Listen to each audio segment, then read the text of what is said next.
Hello mga ka-Dears in Canada, magandang umaga sa inyo. At ito nga, Friday na naman dito sa amin sa Calgary, Alberta. At papasok na tayo ngayon sa trabaho. At syempre, medyo excited tayo ngayon kasi magkakaroon kami ng team building sa opisina. Bali, half day lang tayo ngayon. Tapos yung the rest of the day natin, pupunta tayo sa isang sports facility na opposite lang naman ng ating opisina. Doon namin gagawin yung aming mini team building sa loob kasi ng 3 years ko dito sa company. Parang ngayon pa lang ako makaka-attend ng team building. Pero sa pagkakaalala ko, ngayon lang din talaga uli na ulit itong team building bago mag-pandemic. Yun kasi yung mga istorya na naririnig ko sa mga matatagal na sa company. Kaya ito, medyo excited tayo at see you later mga guys.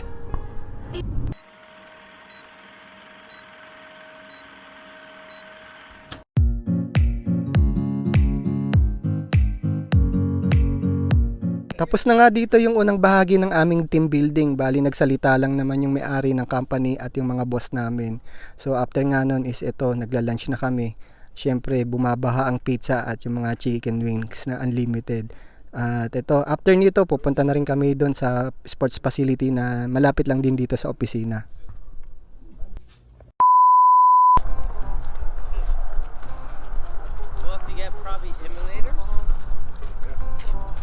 So andito nga kami ngayon sa Battling Cage HD Golf. Opposite lang to ng opisina. Meron kaming parang mini team building. So Friday ngayon dito. So nag half day lang kami. Kasi nga yung half day namin dito namin i-spend. So maglalaro-laro ng konti. Di ko alam kung anong meron sa loob pero sabi ng mga katrabaho ko daw to, throwing axe or pwede ka magbato ng palakol. Tignan natin, mukhang nakaka-excite sa loob.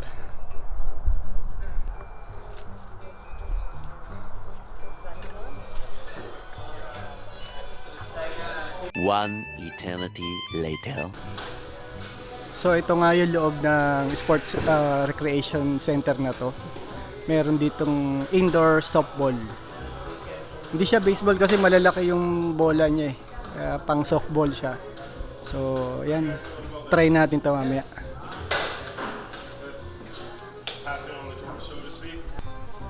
So, habang nag-e-enjoy ka dito, pwede kang umorder ng mga alak. Ayan.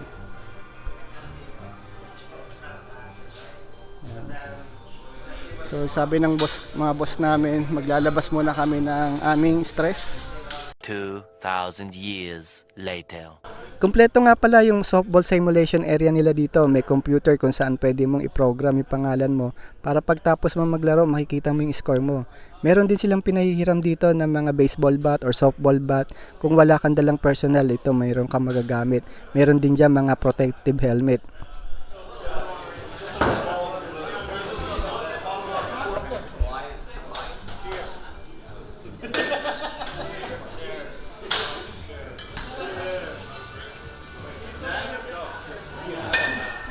Yan. So, yan nga ata yung mga ka-office mate. At yun si John. Yan. Si Tito Robert. Si Tien. Kompleto din yung mga merchandise nila o kung naghahanap ka ng mga souvenir items, meron ka mabibili dito gaya ng mga baseball cap, mga coffee mugs, hoodies at t-shirts.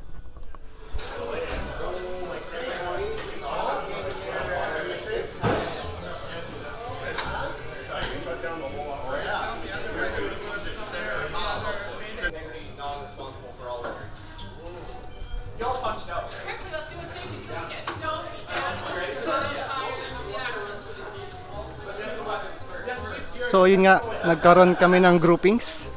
So ang unang event na lalaroin natin is yung throwing axe. Pupunta tayo din ngayon sa venue kung saan ginagawa yung laro na throwing axe.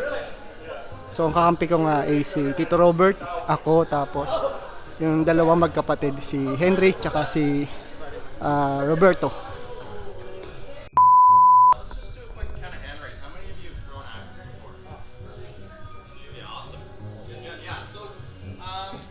At bago nga kami magsimula maglaro, may konti munang mga safety procedures na kailangan namin maintindihan. Mahalaga to, especially para sa amin o sa akin na ngayon pa lang maglalaro ng gantong sports. Wala kasi nito sa Pilipinas. Parang meron akong nalaruan na ganito pero hindi siya axe, pinggan. Parang kung pamilyar kayo sa isdaan.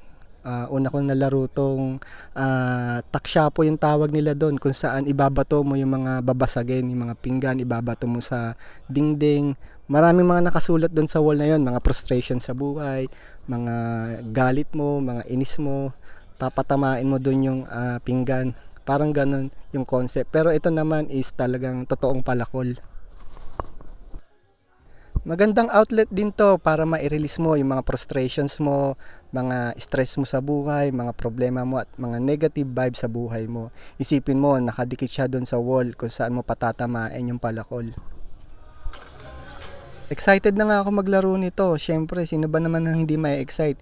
Ngayon ko lang nalaman na sports pala to dito sa Canada. Sa Pilipinas kasi, ang alam ko lang sa palakol is pinansisibak ng mga kahoy. Ayan nga, iba-ibang size niya. May small, medium at large. Kada size niyan, iba't iba yung style ng pagbato.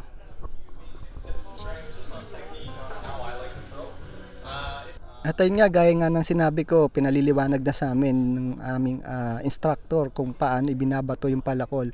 Kada size kasi niyan, may iba't ibang style ng pagbato para tumama yung palakol dun sa target mo. Hindi kasi siya basta-basta binabato. Pag medyo mahina yung bato mo, hindi aabot at hindi didikit yung palakol. Kaya ito, seryoso tayo sa pakikinig dyan para syempre, huwag tayo mapaya kahit paano, maka-bullseye man lang tayo.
After nga ipaliwanag ni Machete yung rules ng sports na to at ilang safety procedures ay nag-start na rin kami maglaro.